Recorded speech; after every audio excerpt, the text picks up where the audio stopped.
Shalom, selamat pagi Bapak Ibu. Pada kita akan mulai bagian pertama pagi hari ini. Saya undang untuk bantu berdiri.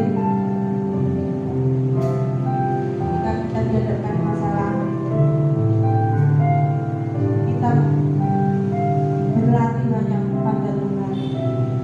Karena Dialah yang paling peduli dalam keadaan kita dan mengerti jalan keluar bagi kehidupan kita.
Berkati kami pribadi, lepas pribadi ya Bapa. Jika pagi hari ini Tuhan, kami datang, Engkau yang memilih kami untuk datang dalam hadirat-Mu ya Bapa. Kami tahu Tuhan, ini waktu yang tepat bagi kami Tuhan. Ini adalah tempat yang tepat bagi kami ya Bapa. Dan kami memuji dan menyembah Tuhan yang tepat ya Tuhan. Kami yakin Tuhan, perlindungan penyertaan dan Engkau telah memilih kami menjadi umat yang Kau benar. Terima kasih Tuhan, biarlah kami datang membawa kerinduan kami ya Bapa untuk memuji dan membesarkan Kami. Kami serahkan ibadah ini dalam nama Tuhan Yesus Kristus. Haleluya. Amin. Silakan duduk Bapak Ibu. Siap memuji Tuhan? Amin. Dia hidup, dia bangkit, dia siapkan tempat bagi kita di surga. Biar kasih yang terbaik buat kita supaya kita jadi umat kemenangan.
Tuhan menciptakan kita berbeda-beda suku bangsa. Ada yang rambutnya keriting, ada yang rambutnya lurus, ada yang kulitnya hitam, putih, matanya bulat, matanya sipit, ada yang pesek seperti saya, pendek, ada yang tinggi seperti Joyce. Tapi kita tetap anak Allah, kita tetap disayang Allah, kita berharga di mata Tuhan. Amin.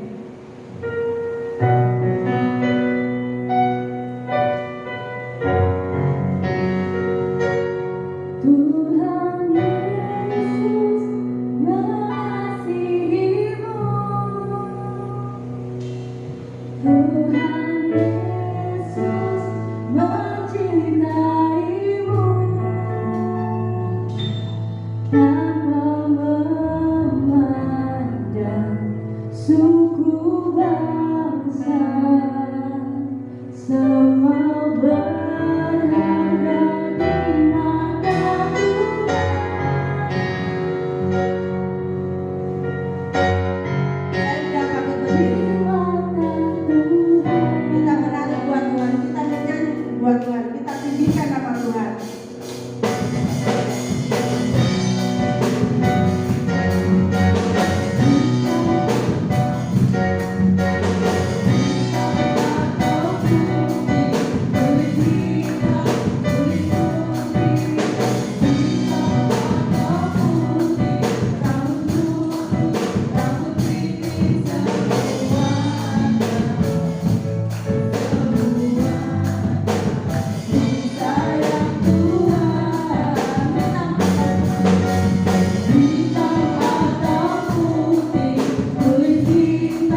Sambil menunggu kita akan angkat pujian suka-suka Tuhan.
Firman Tuhan, bukakanlah hati pikiran kita untuk menerima firman Tuhan. Saya undang Bapak Ibu untuk bangkit berdiri. Kita akan pujian.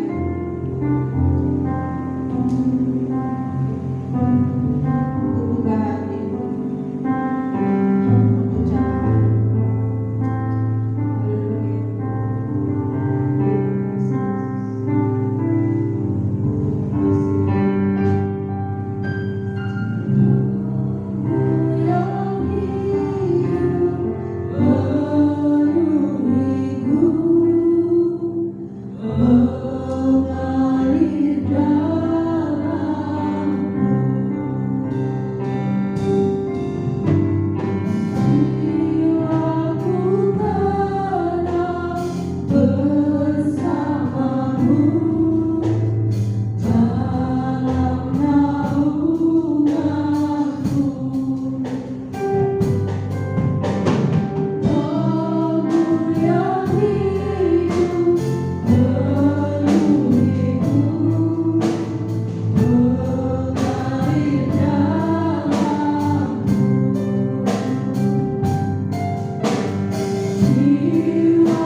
kami untuk kebenaran firman-Mu ya Tuhan, dan biarlah Roh Kudus menolong kami, memimpin kami, mengurapi kami di dalam kami, haleluya, mendengarkan sebagian firman-Mu Tuhan.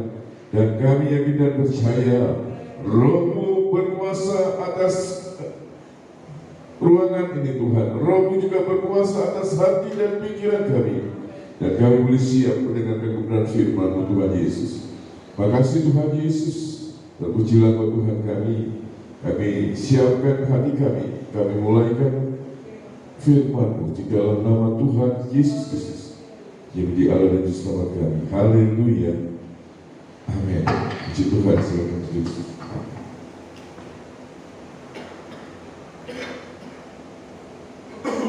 Tuhan sudah berikan Tuhan Yesus.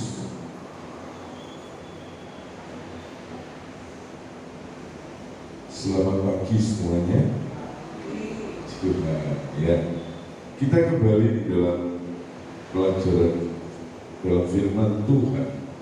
Ya, 2 minggu yang lalu kita sudah belajar tentang bertumbuh rohani, bertumbuh secara rohani menurut Kolose 2 ayat 3 sampai 15. Mari kita buka di dalam 2 Petrus 3 ayat 18.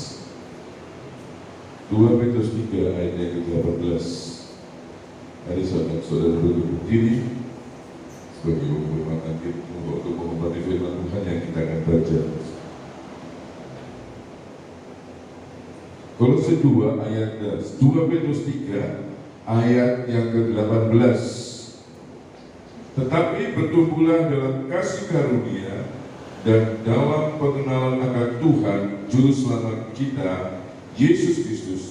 Baginya kemuliaan sekarang dan sampai selama-lamanya. Terima kasih, silakan duduk saudara-saudara. Pertumbuhan rohani merupakan hal yang dikehendaki Tuhan terjadi pada setiap orang percaya. Nah, kenyataannya Allah ciptakan kita untuk menjadi serupa dengan Yesus Kristus. Karena itu setiap orang yang percaya perlu bertumbuh imannya, perlu bertumbuh karakternya. Ya, kalau iman itu bertumbuh, maka karakter Kristus juga bertumbuh di dalam hidup kita, dalam rohani kita.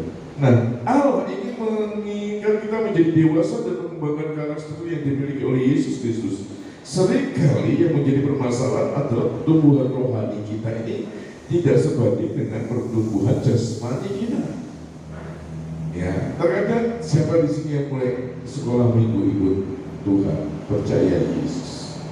Apakah pertumbuhan jasmanimu seturut dengan pertumbuhan rohanimu? Kebalik, saudara. Apakah pertumbuhan rohanimu seturut dengan pertumbuhan jasmanimu, saudaraku yang kasih dalam Tuhan Yesus Kristus? Bapak Ibu saudaraku yang kasih dalam Tuhan Yesus. Nah, banyak orang yang abai dalam pertumbuhan dengan pertumbuhan rohani ini. Kerohanian yang bertumbuh untuk membentuk suatu kerohanian yang bertumbuh diperlukan suatu komitmen yang terencana. Jadi harus ada niatan di dalam hati kita, di dalam hidup kita untuk bertumbuh secara rohani. Jangan sampai bertahun-tahun ikut Yesus tetapi pengenalan kita tetap saja dangkal, seperti dalam Ibrani 5 ayat 12. Ibrani 5 ayat 12 sampai 14 mengatakan, sebab sekalipun kamu ditinjau dari sudut waktu sudah seharusnya menjadi pengajar.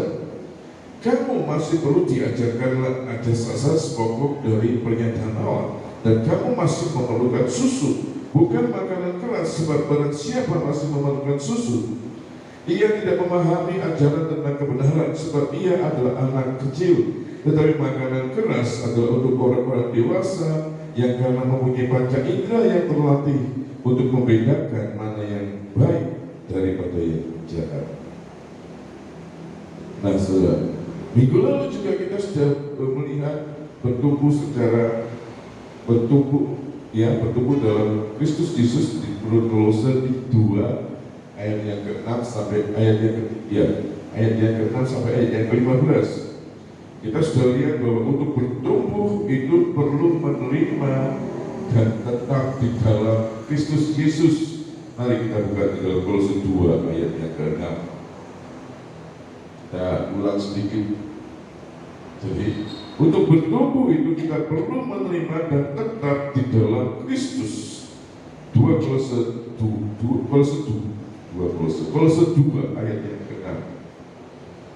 Dapat saudaraku yang dikasih dalam Tuhan Yesus. Kolose 2 ayat yang ke-6. Kamu telah menerima Kristus Yesus Tuhan kita. Karena itu hendaklah hidupmu tetap di dalam Dia. Kamu telah menerima Kristus Yesus, ya. Jadi kita lihat di sini, untuk bertumbuh kita harus menjadikan Yesus Kristus sebagai dasar dari kehidupan kita. Bertumbuh itu kita perlu menerima dan tetap di dalam Kristus Yesus. Menerima dulu, menerima benih yang baik itu, menerima firman Tuhan itu, ya, menerima firman Tuhan, menjadi percaya kepada Yesus Kristus sebagai Tuhan dan Juru Selamatnya. Dia yang mati bagi kita, menebus dosa kita di kayu salib, dan kemudian Dia dibangkitkan pada hari yang ketiga. Itu adalah dasar dari kehidupan kita, dasar dari pertumbuhan iman kita. Tidak bisa orang yang di luar Yesus itu bisa bertumbuh imannya, tidak. Itu kita sudah pernah lihat, ya. Nah, kita lihat di dalam Yohanes 15 ayat yang ke-4 berkata, tinggallah di dalam aku dan tinggallah di dalam aku dan aku di dalam kamu. Sama seperti ranting tidak dapat berbuah dari dirinya sendiri kalau ia tidak tinggal pada pokok aku, demikian juga kamu tidak berbuah jika kamu tidak tinggal di dalam aku. Ayat yang ke-5. Akulah pokok aku dan kamulah ranting-rantingnya. Barang siapa tinggal di dalam aku dan aku di dalam dia, ia berbuah banyak, sebab di luar aku kamu tidak dapat berbuat apa-apa. Di luar Yesus Kristus kita tidak bisa bertumbuh. Itu sudah kita lihat dua minggu yang lalu. Nah, yang kedua, saudara yang kasih tahu Tuhan Yesus, pertumbuhan itu ditandai dengan proses berakar, dibangun, kemudian bertambah teguh dan melimpah dengan ucapan syukur. Nah, kita lihat tanda pertama itu, proses yang pertama, hendaklah kamu berakar di dalam Dia. Kita sudah lihat berpikir, hendaklah berakar di dalam Dia berarti berakar sekali untuk selamanya. Firman Tuhan yang sudah kita terima itu menjadi satu pedoman, menjadi dasar dan menjadi akar yang bertumbuh kuat. Harus, karena pertumbuhan, ya, karena berakar itu. Firman yang berakar itu yang membuat kita bertumbuh secara rohani. Firman Tuhan yang kita kenal, yang kita alami secara pribadi, itulah yang menjadikan kita bertumbuh secara alami. Hendaklah berakar di dalam Dia berarti berakar sekali untuk selamanya, menggambarkan sebuah pohon yang memiliki akar yang tertancap dalam-dalam di bawah tanah. Dengan akar yang kuat menjadikan kita tetap kokoh dalam menghadapi pengajaran yang sesat. Saudara yang dikasihi dalam Tuhan Yesus, sebagaimana rindangnya pohon itu, maka besarnya akar pun juga akan semakin sebesar rindangnya pohon itu. Bisa ngerti, saudara, ya? Bisa mengerti maksudnya, ya? Jadi kalau ini pohon, bukan pohon, dan kemudian dia bercabang, cabang begini, maka cabangnya seperti selebar cabang inilah juga akar yang ada di bawah itu. Hendaklah kamu berakar di dalam Dia. Akar selalu masuk ke bawah tanah dengan tujuan membangun akar selalu masuk ke dalam untuk membangun dasar yang kuat. Nah, ya, akar yang baik akan menyerap makanan yang ada di dalam tanah, menjadi sebuah sarana yang dapat mensuplai nutrisi sebuah pohon, sehingga pohon itu dapat menunjukkan tanda-tanda pertumbuhan. Proses pertumbuhan yang kedua adalah dibangun di atas Dia. Jadi setelah berakar kemudian ada suatu pertumbuhan. Akar itu kapan semakin kuat dan akar itu akan semakin kuat, akar itu semakin berakar akar itu, maka tumbuhan ini melalui suatu proses bertumbuh, melalui suatu proses dibangun di atas dia. Nah, dalam tanda yang kedua ini, proses yang kedua, dibangun di atas dia, Rasul Paulus mengambil istilah arsitektur, bangunan ini tanda yang kedua, proses yang kedua ini, karena kita bagaikan sedang dibangun, kita sedang membangun bangunan. Saya kaitkan dengan 1 Korintus 3 ayat 10, di mana kita sedang membangun bangunan yang ada. Bangunan itu kemudian akan diuji oleh api. Masih ingat itu saudara yang kasih Tuhan Yesus? Mari kita lihat saja di dalam 1 Korintus 10:3 ayat yang ke-10 sampai 15. Sesuai dengan kasih karunia yang dianugerahkan kepadaku, aku sebagai seorang ahli bangunan yang cakap telah meletakkan dasar, dan orang lain membangun terus di atasnya. Tetapi tiap-tiap orang harus memperhatikan bagaimana ia harus membangun di atasnya. 1 Korintus 3 ayat 11. Karena tidak ada seorang pun dapat meletakkan dasar lain daripada dasar yang telah diletakkan, yaitu Yesus Kristus. Kita sudah lihat ini bahwa kita harus percaya pada Yesus Kristus, tetap di dalam Dia, supaya kita bisa dibangun. Entahkah orang membangun di atas dasar ini dengan emas, perak, batu permata, kayu, rumput kering atau jerami. Kita lihat di sini, ini ayat 12 adalah mutu dari bangunan yang sedang dibangun oleh orang-orang percaya. Ada dari emas, ada dari perak, batu permata, kayu, rumput kering atau jerami. Ayat 13, perhatikan. Bagi yang membangun dengan bahan bangunan yang asal saja, maka ayat yang 13, perhatikan, sekali kelak pekerjaan masing-masing orang akan nampak, karena hari Tuhan akan menyatakannya, sebab ia akan nampak dengan api, dan bagaimana pekerjaan masing-masing orang akan diuji oleh api. Jika pekerjaan yang dibangun seseorang itu tahan uji, ia akan mendapat upah. Jika pekerjaannya terbakar, ia akan menderita kerugian, tetapi ia sendiri akan diselamatkan, tetapi seperti dari dalam api. Jadi proses yang ketiga ditandai dengan dibangun di atas dasar Yesus Kristus. Kemudian kita masih ingat di dalam Matius 7 ayat 24-27, Tuhan Yesus mengumpamakan dua orang yang sedang membangun. Satu orang membangun di atas pasir, satu orang membangun di atas batu karang yang teguh, batu yang kokoh. Orang yang membangun di atas batu yang kokoh ini disebutkan orang yang bijaksana. Itu saudara yang kasih Tuhan Yesus. Nah, proses yang ketiga dari bertumbuh itu adalah bertambah teguh dalam iman yang telah diajarkan. Yang keempat, melimpah dengan ucapan syukur. Nah, yang sekarang kita lihat yang di dalam Kolose 3 tadi, Kolose 2 tadi, memiliki kewaspadaan terhadap filsafat dunia. Jadi orang yang bertumbuh, kalau kita lihat yang pertama tadi, tetap menerima Yesus Kristus dan tetap di dalam Yesus Kristus. Yang kedua adalah pertumbuhan itu ditandai dengan proses berakar, dibangun dan bertambah teguh dan melimpah dengan ucapan syukur. Maka proses yang ketiga, tahapan yang ketiga, tanda bahwa orang itu bertumbuh di dalam ayat yang ke-8, kita baca dalam Kolose 2 ayat Kolose 2 tadi ayat yang ke-8.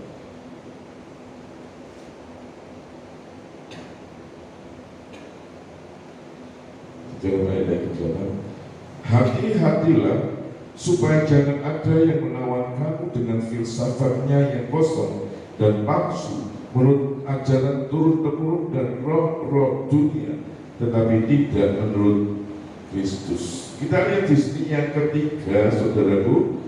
Ya, yang ketiga,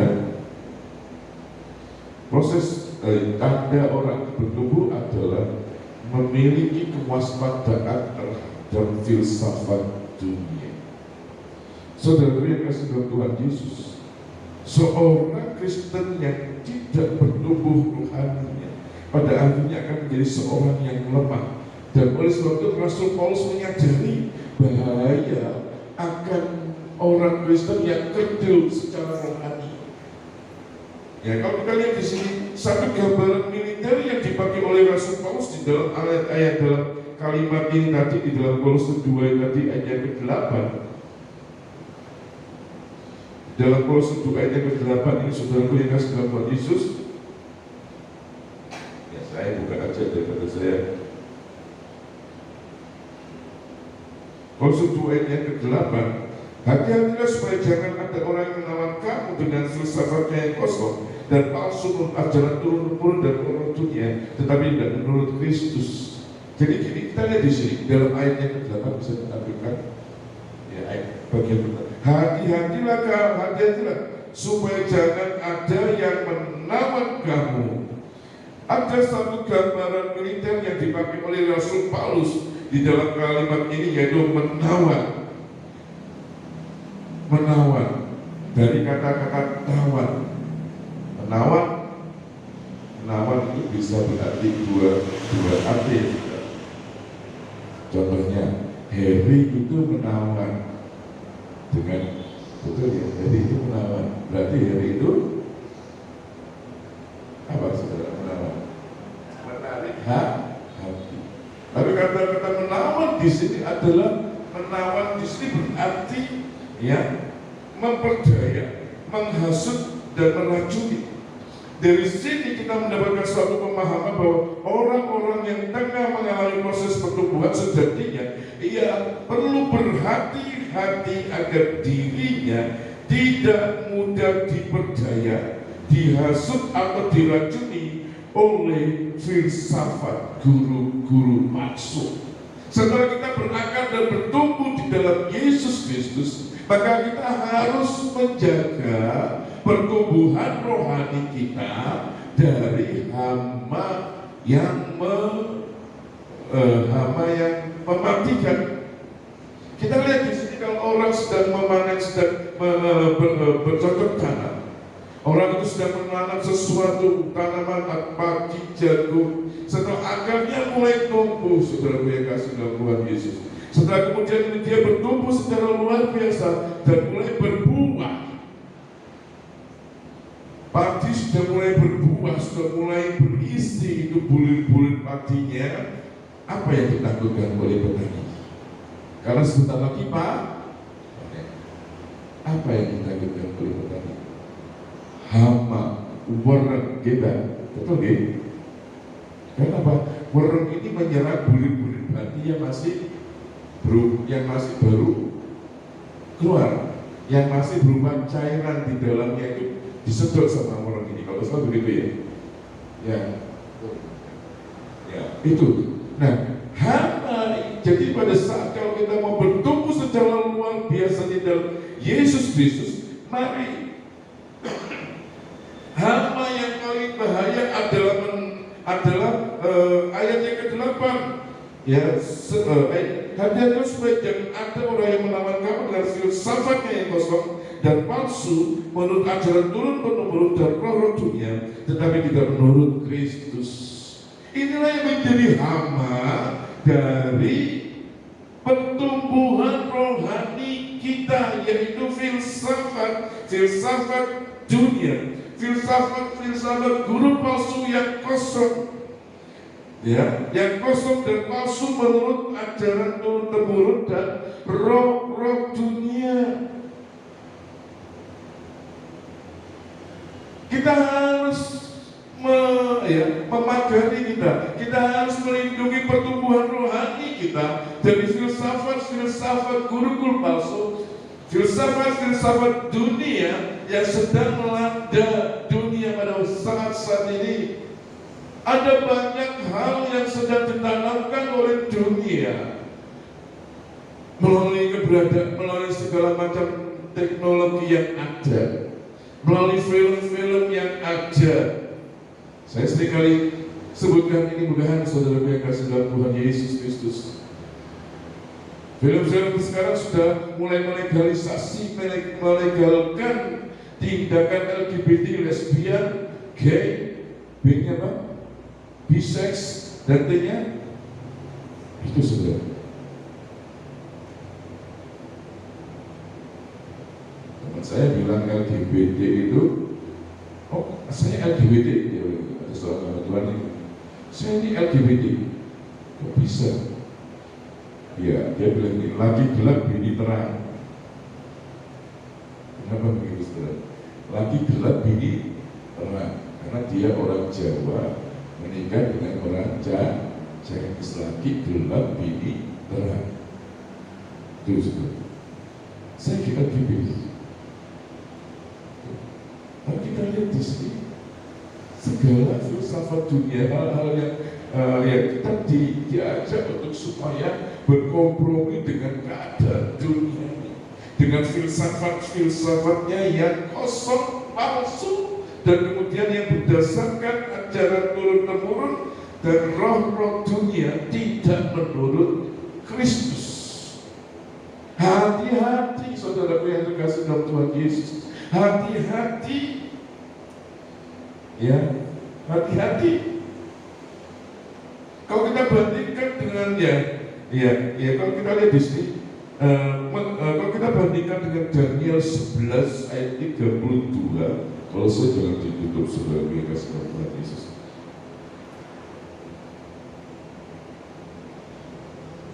Daniel 11 ayat 32.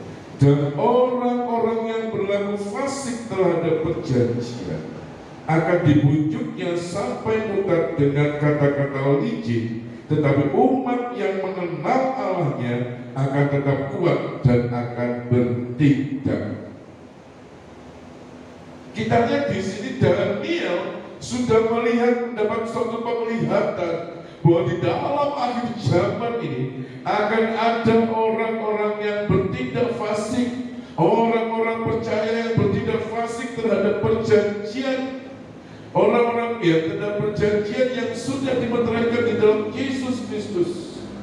Artinya apa? Orang-orang yang ditawan dengan filsafatnya yang kosong dan palsu, menurut ajaran turun-temurun dan roh-roh dunia, tetapi tidak menurut Kristus. Ini yang terjadi. Dan orang-orang yang berlaku fasik terhadap perjanjian akan dibujuknya sampai murtad dengan kata-kata licin. Akan dibujuknya. Jadi filsafat-filsafat palsu itu, filsafat-filsafat kosong itu, yang menurut ajaran turun-temurun dan roh dunia itu, berusaha membuat kita menjadi orang-orang yang murtad, berusaha membuat kita menjadi orang-orang yang berlaku fasik terhadap perjanjian yang sudah kita terima.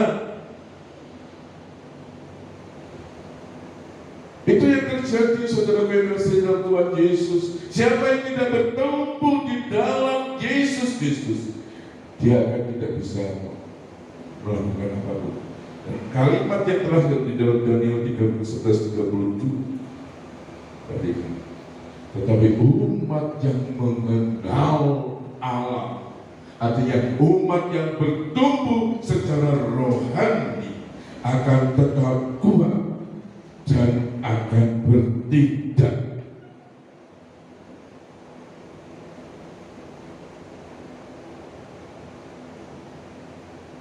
Dalam perjumpaan bahasa Jawa berkata, tetapi orang yang berbakti kepada Allah akan melawan.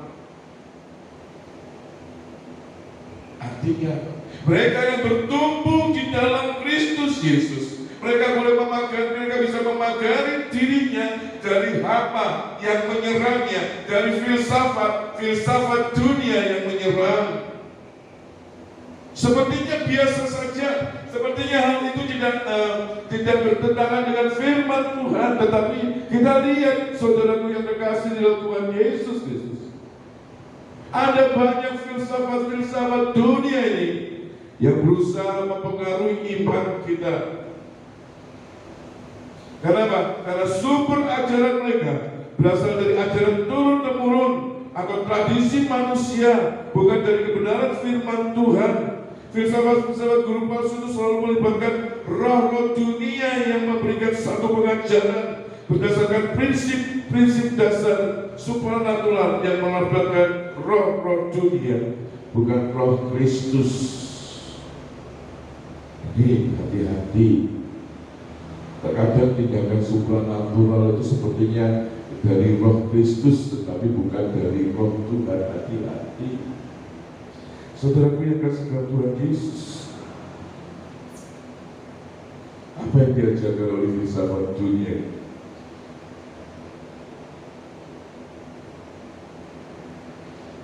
Ya, filsafat dunia mengajarkan bahwa umat manusia, alam semesta dan segala sesuatu yang ada sekarang ini hanya terdiri atas zat dan tenaga yang terbentuk secara kebetulan dalam wujudnya yang ada sekarang.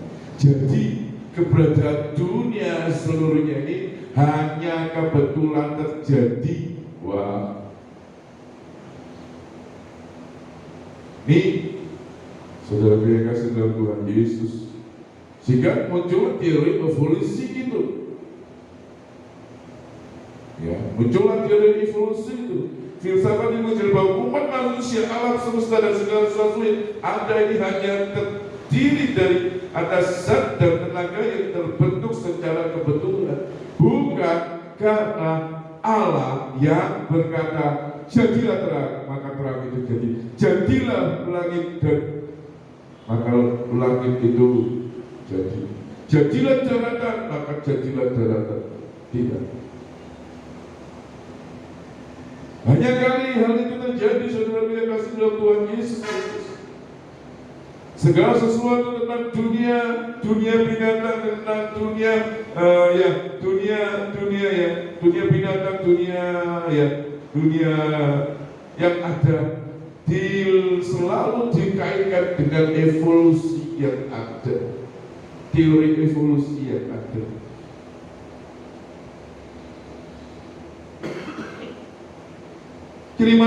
Sehingga muncullah satu paham bahwa manusia diciptakan, manusia tidak diciptakan oleh Allah yang berkepribadian, tetapi adalah suatu hasil proses evolusi yang untung-untungan. Proses evolusinya itu untung-untungan. Kalau jadi yang baik, ya jadilah yang baik. Dan yang baik itu akan terus berkembang.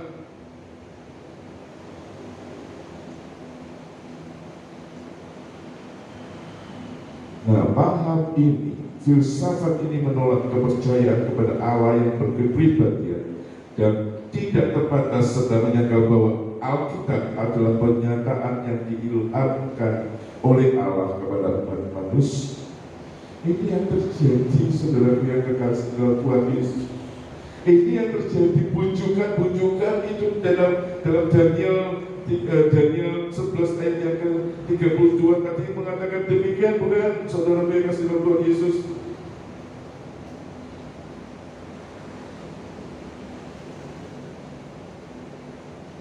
Kita buka saja Daniel 11:32.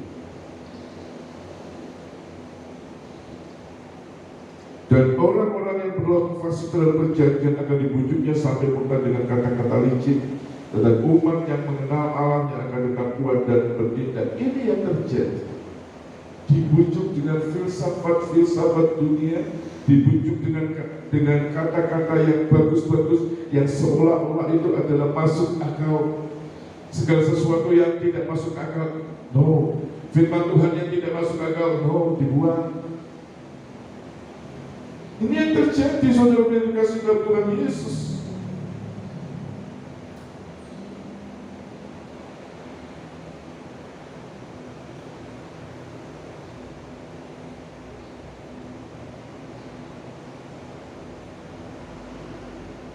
Anda juga paham bahwa rasa nyaman diri, kepuasan dan kesenangan dianggap sebagai keuntungan yang tertinggi di dalam hidup.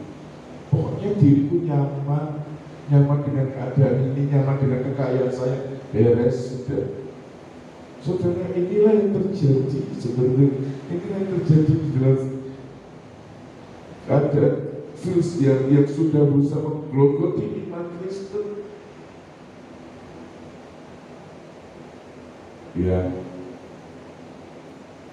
ada juga sebuah buku yang mengatakan ayah kaya, ayah miskin saya berkata cinta akan uang itu adalah akar segala kejahatan. Tapi ayah kaya saya berkata kekurangan uang itu adalah akar segala kejahatan. Kekurangan uang itu adalah akar segala kejahatan.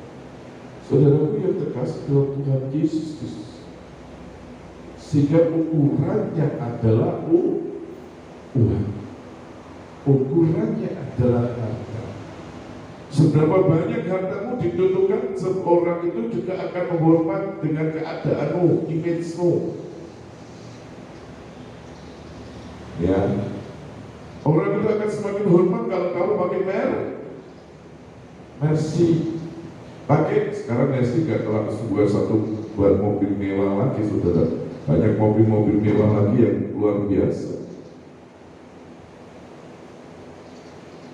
Itu yang diajarkan oleh dunia, itu yang terjadi, ukurannya adalah uang. Uang gak salah, saudara, kita masih perlu hidup di dalam dunia ini, masih perlu uang. Tetapi ingat, cinta akan uang itu adalah akar segala kejahatan. Kalau hidupmu berdasarkan uang, dalam pikiranmu kita senantiasa berpikir bahwa aku butuh uang, habislah kita. Kita butuh uang, tapi jangan sampai cinta akan uang. Kalau memang cinta akan uang itu akar segala kejahatan. Cinta akan uang berarti membuat kita menjadi serakah, tidak mencukupkan dengan apa yang Tuhan beri dalam kehidupan kita. Bukan berarti kemudian kita tidak perlu berusaha dengan tidak, tetap kita berusaha, tetap kita bekerja. Apa yang bisa kita dapatkan hari ini dan cukup untuk hari ini, cukuplah itu, bukan. Bagaimana masa depan besok memiliki kesusahannya sendiri. Besok memiliki kesusahannya sendiri. Beberapa hari yang lalu, Ibu Gembala berkata, Pak, kemalangnya itu gimana? Mau jemput khas, saudara, yang tanggal 8 September rencananya dia akan tamat penamatan dari sekolah kita Batu. Kata-katanya di isunya akan bukan diundur, tapi dimajukan lagi, lebih awal lagi. Saya pikir, ya sudahlah, saya bilang sama Hans, ya kalau memang kamu Kamis lulus penamatan di sekolah Alkitab, Seninnya kamu langsung masuk GBC, sudah saya daftarkan. Langsung Pak, langsung dari satu asrama ke asrama lain, saudara ya, Tuhan. Ibu Gembala berkata, Pak perlu mobil gini mana? Terus saya angel-angel Pak pakai mobil ini lah biasa. Tapi dari pemikiran saya sudah mulai ada satu ada satu kekhawatiran untuk tanggal 9, tanggal 8 ya, motor ini ya, ini sudah mulai dihitung sudah. Itu saudara kasih kekhawatiran akan masa depan itu, kekhawatiran hari yang akan datang itu, hari besok itu memiliki kekhawatirannya sendiri. Pikirkan itu besok. Oleh sebab itu saudara yang kasih dalam Tuhan Yesus, cukupkanlah dengan apa yang ada. Cukupkanlah dengan apa yang ada. Seringkali kita bukan membeli apa yang kita butuhkan, tapi kita membeli apa yang kita inginkan. Bukan? Makanya kami berdua satu keluarga sudah, kalau ada apa-apa lebih baik tidak perlu untuk, kalau ingin sesuatu apa-apa nggak perlu harus sampai kredit. Karena apa, saudara yang kasih dalam Tuhan Yesus, nggak sampai kredit bukan berarti kemudian terserah saudara ya, tapi ini prinsip dari keluarga saya, keluarga kami, nggak sampai kredit. Pengen handphone kredit, betul ya? Handphone kredit 3-4 tahun, tahun keempat kredit selesai, handphonenya nggak bisa dipakai. Loh, kok bisa handphone nggak bisa dipakai? Saudara, handphone itu ya produsen pabrik handphone pintar, karena handphone itu dibuat 5 tahun sekali atau 3 tahun sekali sudah ganti. Sekarang dulu yang 3G sudah cukup lemot menghadapi ya. Sekarang jaringannya 5G, 5G. Ya kan, jaringan sekarang sudah mulai 5G masuk ke Indonesia. Punya saya masih 4G, ya masih 4G. Wah, harus punya 5G yang pas dengan G supaya lebih cepat. Saudaraku yang terkasih, kreditlah gitu. Kalau memang kita hidup dari internet, maaf bukan hidup dari, kita bekerja pakai internet dan memerlukan kecanggihan handphone itu, pantaslah itu kita kreditkan, kita kredit perlu sesuatu yang bisa kita hasilkan. Tapi saudaraku yang dikasih dalam Tuhan Yesus, ada banyak yang pakai handphone hanya cuma buat Facebook kan, cuma buat ini, buat itu, ya sudah, buat TikTokan beres. TikTokan sekarang akhirnya juga menghasilkan uang, jualan di TikTok, Facebook jualan di Facebook. Kalau memang memerlukan handphone yang canggih dengan kamera yang canggih dan sesuai dengan untuk usaha kita, tidak masalah. Tapi terkadang saudaraku yang dikasih dalam Tuhan Yesus Kristus, kita kredit handphone hanya untuk jaga image. Handphone iPhone brand.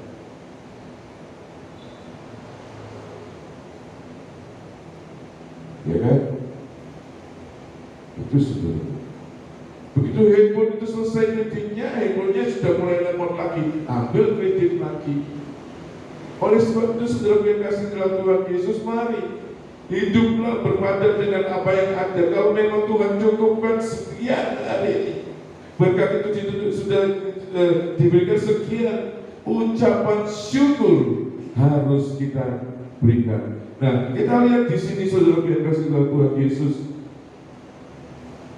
Yang keempat, jadi yang ketiga tadi itu kita lihat bahwa memiliki kewaspadaan terhadap filsafat dunia. Yang keempat itu milikilah seluruh kesempurnaan dan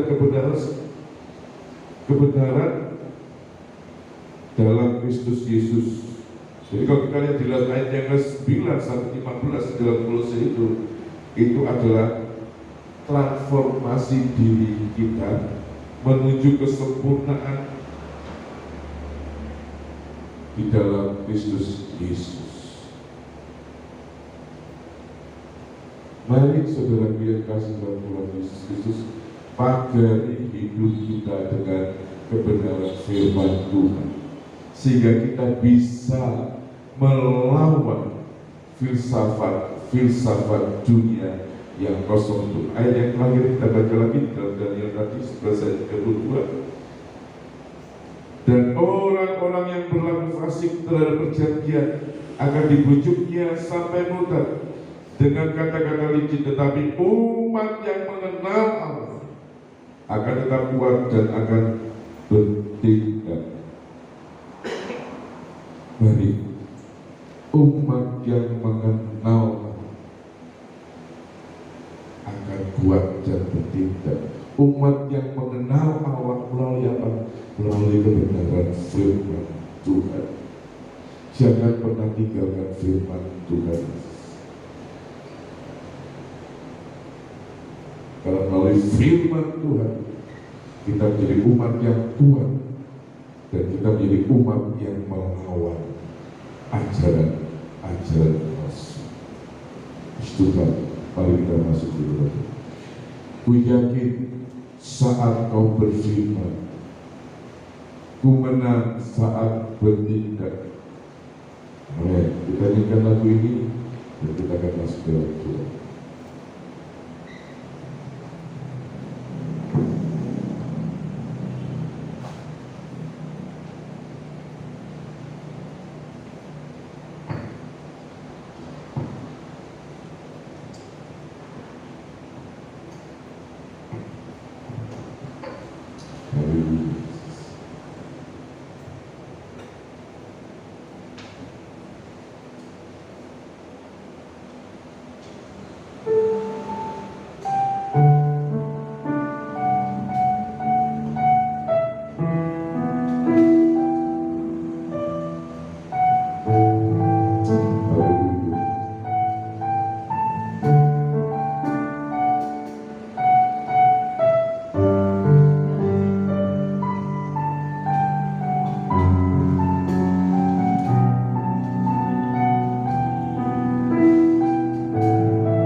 akan lemah, kami tidak akan goyah, tetapi kami kuat dan dapat bertindak sesuai dengan kebenaran firman-Mu. Teguhkan hati umat-umat-Mu semua Bapa, kuatkan hati anak-anak-Mu semua pada pagi hari ini Bapa. Walau banyak tantangan-tantangan yang dihadapi, walau banyak kesulitan-kesulitan yang dihadapi, biarlah kami tetap memegang akan firman-Mu, bahwa Bapa yang kami sembah di dalam Tuhan Yesus Kristus, Bapa yang memelihara kehidupan kami dengan sempurna, sehingga kami tidak terseret kepada cara-cara hidup duniawi yang menyesatkan ya Tuhan. Kami tidak mengambil tindakan-tindakan di luar dari kebenaran firman-Mu, tetapi Roh Kudus yang menuntun kami. Firman Allah adalah penuntun kami, melintang dalam kehidupan kami Tuhan, langkah-langkah kami, dan nama-Mu dipuji, dimuliakan. Iman kami semakin kokoh di dalam Tuhan, kerohanian kami bertumbuh Tuhan, semakin hari semakin dewasa, mencapai kesempurnaan seperti yang Tuhan Yesus inginkan. Engkau Allah yang besar, Yesus yang Maha Kuasa, yang memampukan anak-anak-Mu semua pada pagi hari ini hidup dalam kebenaran firman-Mu, dan kami tidak akan tergoyahkan oleh filsafat, oleh rayuan-rayuan, kuasa-kuasa kegelapan, ajaran-ajaran palsu, guru-guru palsu ya Tuhan. Terima kasih Bapa, terima kasih Roh Kudus, terima kasih di dalam nama Tuhan Yesus Kristus. Kami ucap syukur dan berdoa. Haleluya. Amin. Amin. Puji Tuhan. Silakan duduk saudara. Kegiatan selama sepekan. Selasa ada ibadah doa, kemudian hari Kamis ada ibadah tengah minggu, pemimpin pujiannya Ibu Misni, kemudian jam 6 sore, kemudian jam 19.30-nya ada latihan musik untuk ibadah raya pagi, dan hari Jumat ada doa puasa jam 2 siang. Kemudian hari Sabtunya ada ibadah kaum muda, ya kaum remaja muda. Hari Minggu pagi ibadah raya pagi jam 7 pagi, WL-nya Bapak Rudi, singersnya Ibu Becky dan Saudari Orion, LCD-nya Keira. Kemudian jam 9.30 ada ibadah pra remaja, dan juga ada ibadah sekolah minggu. Kemudian jam 11-nya minggu depan ada latihan musik, dan jam 6 sore ada ibadah raya malam. Pemimpin pujiannya Saudari Fani, singersnya Ibu Mata dan Ibu Esther, LCD-nya Saudari Gila. Yang pagi LCD-nya Saudari Keira. Nah, saudara yang kasih dalam Tuhan Yesus, bulan ini ada minggu kelima, jadi nanti minggu kelima ibadah raya paginya ditiadakan, digabung dengan ibadah raya malam, dan disertai dengan perjamuan kasih, dan akan dilayani oleh Ibu Pendeta Artina Tarigan ya, dari Barurejo, ya, sehubungan dengan anaknya yang akan masuk sekolah SMA ya saudara ya. Jadi saudara bisa bantu ibu ini, ibu gembala ini untuk bisa ya supaya anaknya juga bisa sekolah, supaya membantu untuk sekolah dari anaknya ya. Saja ditambah dari ibu gembala. Ada oh iya, kita pagi hari ini juga akan berdoa buat keluarga di Malang. Jadi tio saya meninggal, Pak Lid ya. Jadi adik ipar dari Oma Jumat kemarin meninggal, pulang ke rumah di Bapa di surga, dan akan dikuburkan besok jam 8.30 ya. Jadi Om Ji, saya kira panggil Om Ji, Om Joji ya, itu meninggal dunia. Sudah lama kena stroke dan sudah lama juga terbaring sakit, dan hari Jumat sore kemarin pulang ke rumah Bapa di surga. Kita akan berdoa supaya keluarga dari yang juga ini dikuatkan dan dihiburkan oleh Tuhan sendiri. Saya sudah semuanya bagi berdiri, kita akan berdoa. Musik akan selalu berganti, kita nyanyikan lagu ini dan kita akan berdoa. Selalu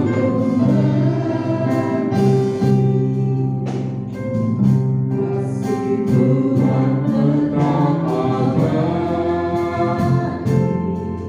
Haleluya. Takkan berubah sampai selamanya. Bukan percaya, ku yakin Tuhan memberkati. Ku yakin Tuhan melindungi. Turun di udara, Tuhan pelihara. Tuhan selalu menolongku.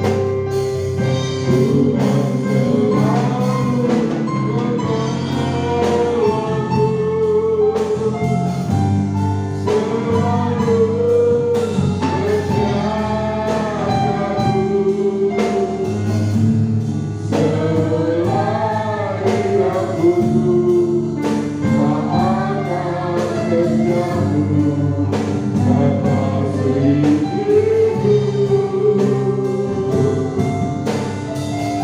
selalu menolongku,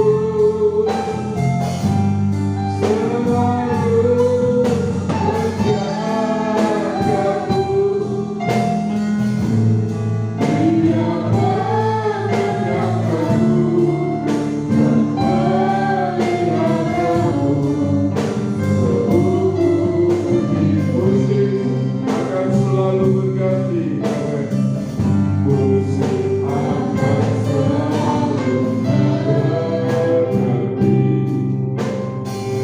Kasih Tuhan tetap abadi.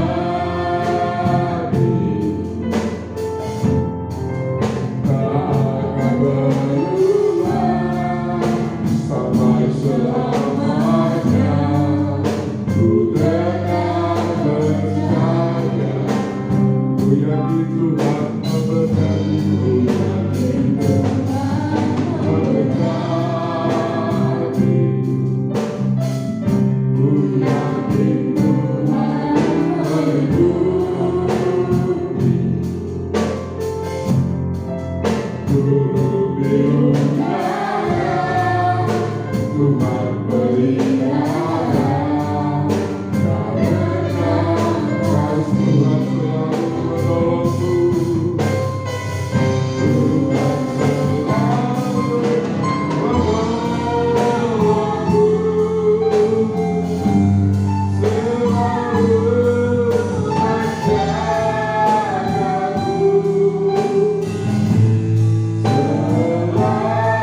aku tak akan terjatuh. Tuhan selalu menolongku, selalu menjagaku.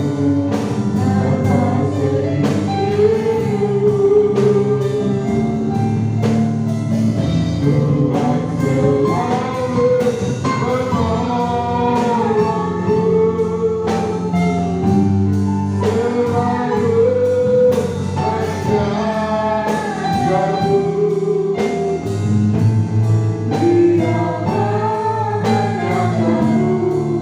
dan meliharaku seumur hidupku. Bapa di surga, pagi hari ini kami berdoa buat keluarga dari Ibu Lili Chandra ya Tuhan, sehubungan dengan Engkau sudah panggil pulang ke rumah suaminya Tuhan.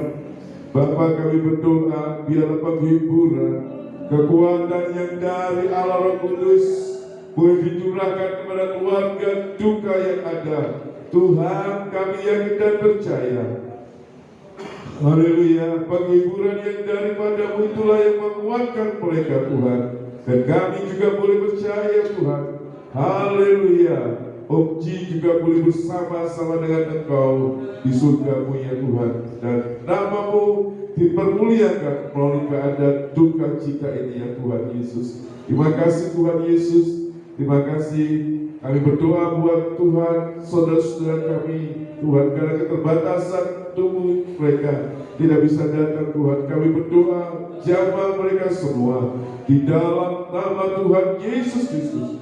Turunlah berkat kasih karunia-Mu kepada Tante Ben Tuhan, kepada Mbah Joko, kepada Cik, kepada Mbah Yoto, kepada Cik Tuhan, dan juga kepada Opa, dan juga untuk Mak Cu ya Tuhan. Bapa, kami yakin dan percaya iman mereka boleh tetap ada di dalam Engkau, dan nama-Mu yang ditinggikan, dipermuliakan. Terima kasih Tuhan Yesus. Terima kasih Tuhan, kami berdoa juga Tuhan buat haleluya segala taburan pujian penyembahan kami, taburan persembahan kasih kami yang kembalikan milik Engkau, dan juga kami yang menyerahkan roh jiwa tubuh kami. Oh haleluya, biar semuanya boleh menjadi suatu persembahan yang hidup, yang kudus dan berkenan kepada Engkau, dan boleh naik ke hadirat-Mu. Dan apa saja yang kami persembahkan Tuhan, apa saja yang kami taburkan, kami boleh tuai berlipat kali ganda seturut dengan rencana-Mu di dalam kehidupan kami semua. Terima kasih Tuhan Yesus, terima kasih Tuhan, dan kami semua akan pulang dengan membawa berkat yang daripada Allah Bapa, Putra dan Roh Kudus, yaitu berkat di dalam nama Tuhan Yesus Kristus. Tuhan Yesus memberkati engkau, melindungi dan menyertai engkau, menyinari engkau dengan wajah-Nya, memberikan kasih karunia, menghadapkan wajah-Nya kepada engkau, memberikan damai sejahtera-Nya bagi engkau sekalian. Berkat ini boleh kami terima di dalam nama Tuhan Yesus Kristus, yang menjadi Allah dan Juru Selamat kami. Haleluya. Amin.